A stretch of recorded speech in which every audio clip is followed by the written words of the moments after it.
Hello everyone and welcome back to another Train Sim World 2 news video. This one is relating to the Cane Creek route, obviously the new Union Pacific one.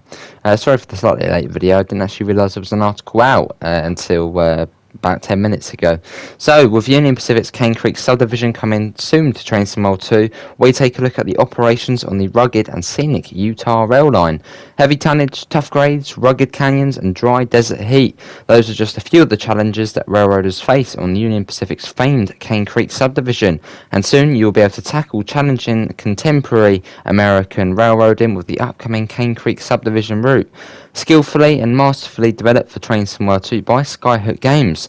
This upcoming route recreates Union Pacific's Cane Creek subdivision, also known as the Cane Creek branch, which was constructed by Union Pacific predecessor Rio Grande. Let's take a further look at the remarkable and stunningly scenic route, its operations and its equipment. So, the route.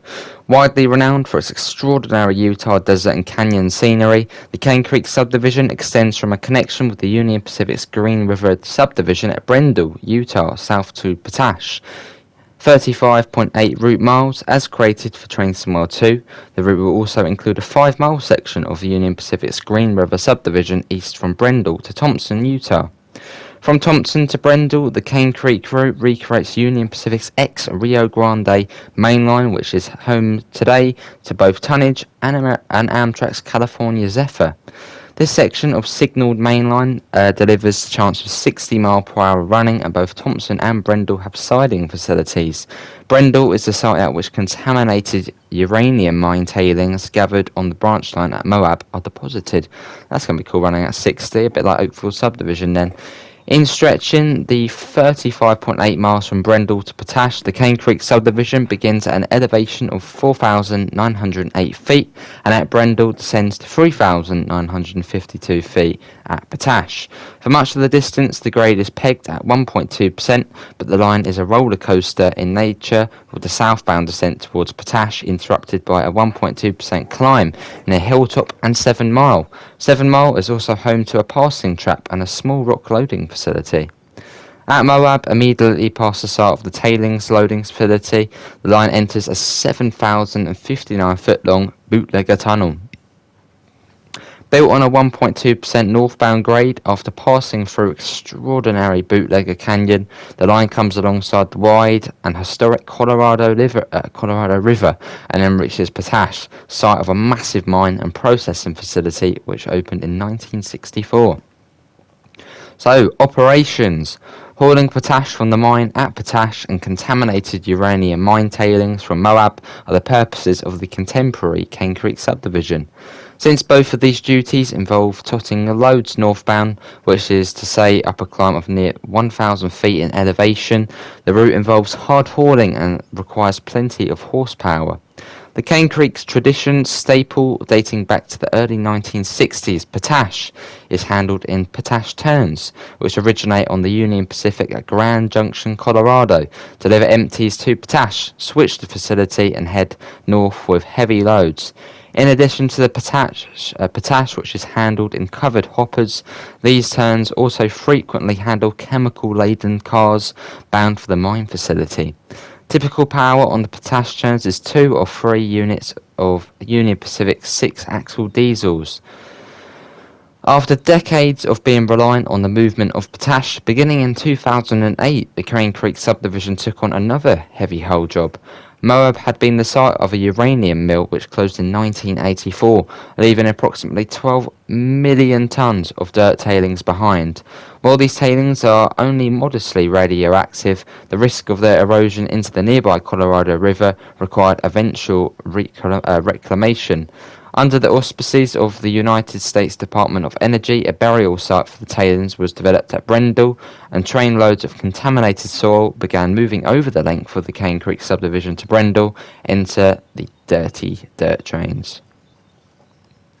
The Union Pacific dirty dirt trains also operate as turns, in this case taking empties from Brendel to Moab, picking up loads and returning to Brendel where the tailings are then buried. Because there is no passing track for runaround movements at Moab, the dirt trains typically operate with Union Pacific 6-axle diesels fore and aft, adding further operation variety and interest to the line.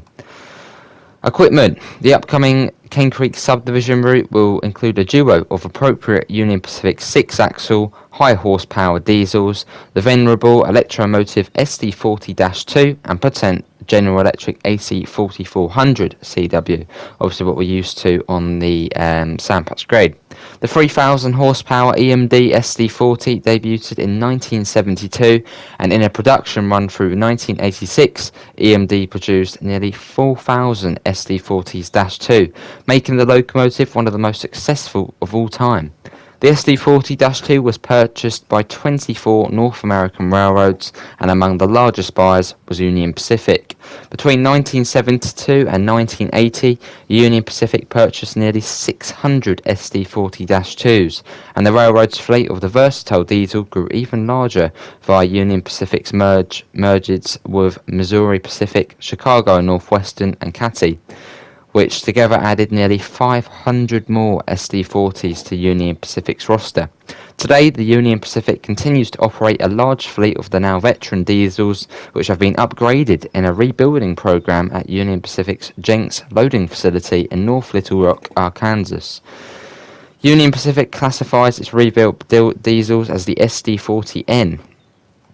Constructed by General Electric, the 4,400 horsepower AC traction equipped AC4400 CW is a landmark railroad workhorse with more than 2,500 units produced between 1983 and 2004.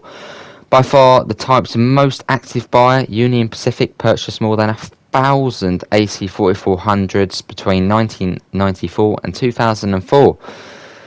And as with the SD40, mergers brought more AC4400s to the Union Pacific, with Southern Pacific and Chicago Northwestern contributing more than 300 additional units.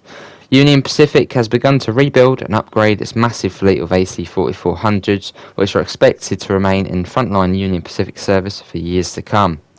Along with a pair of authentic Union Pacific locomotives, the Cane Creek subdivision will include two types of covered hoppers, a cylindrical hopper in two weathered liveries and a new Union Pacific ribbed side covered hopper. The covered hoppers feature animated roof hatches and interiors for loading, and also included are a tank car and weathered open top hopper with graffiti, well, with and without graffiti. Get ready to go on work.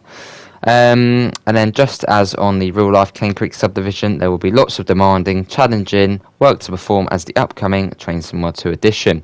This scenic route will feature interactive facilities at Potash, Moab, and Brendel, and a selection of dozen realistic road hull and switching scenarios, and a busy 24-hour timetable. Really looking forward to Cane Creek. Obviously, what did everyone think? Obviously, do pop all your thoughts in the comments below. Obviously, yeah, this is coming soon. I mean, obviously, we've got Cathcart next week.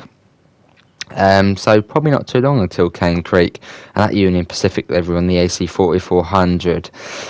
Oh, it looks amazing. Great work, Skyhook, DTG, for everyone who's worked on this. But that is going to be it from me for this video. Hopefully everyone has enjoyed it. Obviously, you will find a link in the description to the Discord server and to the PayPal if you do want to help support the channel. And also to the merch store. So you'll see everything on screen now. It is 20% off until the 21st of June using the promo code SPRING20. And maybe we'll even see a Union Pacific top at some point. Who knows? That is going to be it from me. Thanks for coming in, and hopefully we'll see you next time. See you all, and take care. Bye, guys.